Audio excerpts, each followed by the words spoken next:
السلام علیکم ناظرین، ایک مرتبہ پہلے بھی ہم اپنے کسی پروگرام میں ذکر کر چکے ہیں کہ یہودیوں اور ہندوؤں میں بہت سی مماثلتیں پائی جاتی ہیں، مگر ہم اس پروگرام میں ایک اہم ترین اور ہولناک مماثلت نظر انداز کر گئے تھے، اور وہ ہے یہودیوں اور برہمنوں کی سود خوری۔ یہ وہ استحصالی ٹول ہے جس سے تیسری دنیا انتہا درجے کی تنگ آئی ہوئی ہے کہ پہلی اور دوسری جنگ عظیم کی طرح تنگ آمد بجنگ آمد والا سین کسی بھی وقت بپا ہو سکتا ہے۔ وہ سین جسے مغربی دنیا بڑے شوق سے آرمیگڈون کہتی ہے اور اس اصطلاح پر آئے روز فلمیں بھی بناتی ہے۔ انڈیا، جہاں پر ایک طرف 1000 سال تک مسلمانوں کی حکومت رہی، وہیں سود خوری کے باعث برہمنوں کی متوازی حکومت بھی ہر دور میں قائم رہی۔ انگریزوں کے جانے کے بعد سودی نظام کے تحت انڈین معاشرے کو جکڑنے والے 6 کروڑ سے بھی کم برہمن 1.5 ارب آبادی والے انڈیا کے سیاہ و سفید کے مالک ہیں، مگر یہ لوگ انڈیا کے معاشرے، بیوروکریسی، عدلیہ اور حکومت پر کسی بھوت پریت کی طرح قابض ہیں۔ اور اگر یہودی، جنہیں آج کے دور میں صہیونی کہا جاتا ہے، ان کی شیطانی حرکتوں کی وجہ سے ان کی بات کی جائے تو دنیا بھر میں یہ 3 کروڑ سے بھی کم ہیں، مگر سود کی وجہ سے یہ چھوٹی سی اقلیت بین الاقوامی سطح پر دنیا کی معیشت پر اس طرح سے قابض ہے کہ آپ کہہ سکتے ہیں کہ دنیا کے ہر ملک میں ان کی متوازی حکومت قائم ہے۔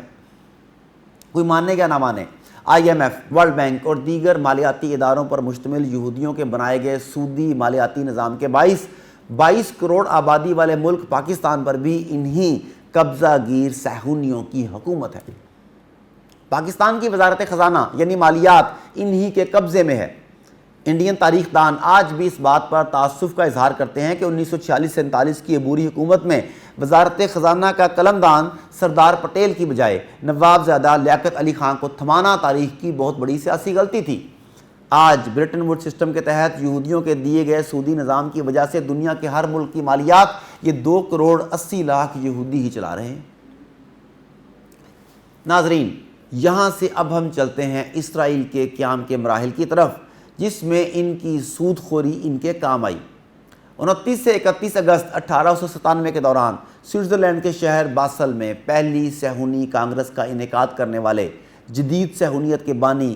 تھیوڈر ہرزل نے اپنی کتاب دا جیوش اسٹیٹ میں ممکنہ یہودی مملکت کے قیام کے لیے جیوش کلونیل ٹرسٹ کا خیال پیش کیا۔ دوسری عالمی صہیونی کانگریس کے موقع پر 1898 میں اس ٹرسٹ کی بنیاد رکھ دی گئی، جسے ٹھیک اگلے سال 1899 میں جیوش کمپنی کے ٹائٹل کے ساتھ برطانوی قوانین اور برطانوی تحفظ کی ضمانت کے ساتھ برطانیہ میں رجسٹر کروا لیا گیا۔ اس ٹرسٹ کا مقصد فلسطین میں صہیونی صنعت، زراعت اور تعمیرات کو اس یقین کے ساتھ فروغ دینا تھا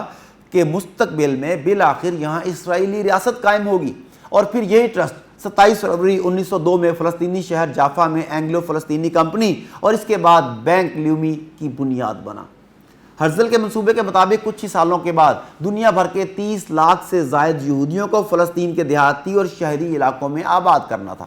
اسی اینگلو فلسطینی بینک نے احوزت حیات کے تعمیرات کے لیے قرض دیا، جو اب اسرائیلی دارالحکومت تل ابیب کے نام سے جانا جاتا ہے۔ پہلی جنگ عظیم کے دوران خلافت عثمانیہ نے انگلینڈ میں رجسٹرڈ اس صہیونی بینک کو دشمن ادارہ قرار دیتے ہوئے اس کا سارا کیش ضبط کر لیا، مگر شومیہ قسمت پہلی جنگ میں خلافت عثمانیہ کی شکست کے بعد برطانوی اور فرانسیسی افواج کے تحفظ میں صہیونیوں نے خوب کھل کھیلا، اور دوسری جنگ عظیم کے بعد کیا ہوا وہ جانی مانی تاریخ ہے۔ ایار برطانوی حکمرانوں کی جانب سے صہیونی بینک کا قیام 2 نومبر 1917 کو اسرائیلی ریاست کے قیام کی یقین دہانی کراتا بالفور ڈیکلریشن، اور پھر پہلی جنگ عظیم میں خلافت عثمانیہ کو شکست دینے کے بعد تیزی کے ساتھ یہودیوں کی فلسطین میں آباد کاری۔ مسلمانوں نے فلسطین کے ساتھ اتنا ہی گھناؤنا جرم ہے جو اس نے کشمیر میں کشمیری مسلمانوں کو ہندوؤں کی غلامی میں دے کر کیا۔ امریکی، برطانیہ، صہیونیوں، ہندوؤں اور صہیونی اسرائیل کی سربراہی میں قائم موجودہ عالمی اسٹیٹس کو خلافت عثمانیہ کے انہدام کے بعد سے جو کچھ مسلمانان عالم کے ساتھ کر چکا ہے اور کر رہا ہے، ماضی کی طرح آنے والی مسلمان نسلیں برداشت اور صلہ رحمی کے نام پر ماضی کی طرح اسے شاید ہی اب کبھی بھلا پائیں، کیونکہ ظلم انتہا کو پہنچ چکا۔ ناظرین، 12 فروری 2020 کو اقوام متحدہ نے انتہائی مؤدبانہ انداز میں اپنے مالکان کی 112 کمپنیوں کا ڈیٹا بامر مجبوری جاری کرتے ہوئے ان کمپنیوں کی جانب سے مشرقی یروشلم، مغربی پٹی اور گولان ہائٹس پر تعمیرات کو بین الاقوامی قوانین کی خلاف ورزی قرار دیا، کیونکہ بین الاقوامی قوانین کے تحت مقبوضہ علاقوں میں غیر قانونی تعمیرات، پہلے سے موجود عمارات کو گرانا، بیرونی سرمایہ کاری اور غیر فلسطینی آباد کاری جرم ہے۔ اس جرم کے ارتکاب میں تھیوڈر ہرزل کی وراثت 1902 سے یہاں ناجائز طور پر قائم بینک لیومی بھی شامل ہے۔ اقوام متحدہ کی جانب سے جاری کی گئی تفصیلات کے مطابق فلسطین اور شام کے مقبوضہ علاقوں میں 112 میں سے 94 کمپنیوں کے پاس اسرائیلی، جبکہ باقی 18 کے پاس امریکہ، ہالینڈ، برطانیہ، فرانس، لگزمبرگ اور تھائی لینڈ کے ڈومیسائل پائے گئے۔ چلی سے تعلق رکھنے والی اقوام متحدہ کی انسانی حقوق کی خاتون ہائی کمشنر مشیل بیچلٹ نے اسرائیلی بینک لیومی 112 کمپنیوں یا اس دہشت گردی میں شامل دیگر ممالک کو بلیک لسٹ کرنے سے اجتناب برتتے ہوئے اور ثبوتوں کی کمیابی کا بہانہ بنا کر ان میں سے کسی کے خلاف بھی کسی بھی قسم کی کارروائی نہیں کی، جبکہ ادھر ان صہیونی اسلیبی غنڈوں نے پاکستان کو 2018 سے فائنینشل ایکشن ٹاسک فورس یعنی FATF کی گرے لسٹ میں شامل کیا ہوا ہے۔